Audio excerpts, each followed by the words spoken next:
In this problem, we're asked to relate amounts of CO gas to the amounts of butane, C4H10. Now, to relate one chemical to another, it must be done on a mole-to-mole basis using a balanced chemical equation. We're not given a balanced chemical equation, so we'll have to determine what it is from the context of the question. When we reread the question, it's clear that both carbon monoxide and H2 gas are reactants. CO reacts with H2. One of our products is butane, C4H10, and we're told the other product is water. Here's the unbalanced equation that we can determine from the context of the question, and the equation would be balanced with the following coefficients.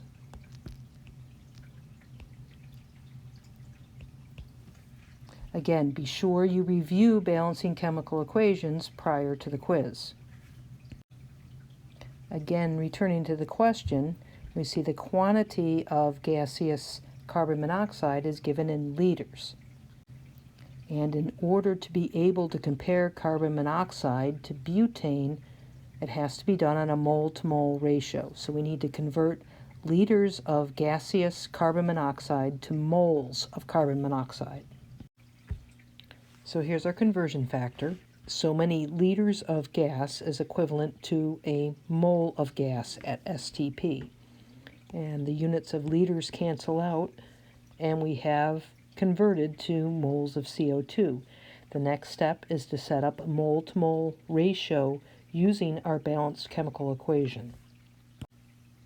Now when we're setting up this mole ratio, we look at the reagents or the chemicals that we're asked to compare to each other, and we make sure that we carry over the appropriate coefficient. So the coefficient of 4 is associated with carbon monoxide, and the coefficient of 1 is associated with C4H10, the butane. This allows us to cancel moles of carbon monoxide, and now we know how many moles of C4H10 are going to be produced. We go back to the problem statement and we see that we're asked to calculate pounds of butane. So we can go from moles to grams and then to pounds. So here we've used our formula weight to convert between moles of C4H10 and grams. And the final conversion factor is to go between grams and pounds. We have to get out our conversion sheet and look that value up unless we've have it memorized. Now we can do our final calculation. All the numbers in the top are multiplied together, divided by all of the numbers in the denominator.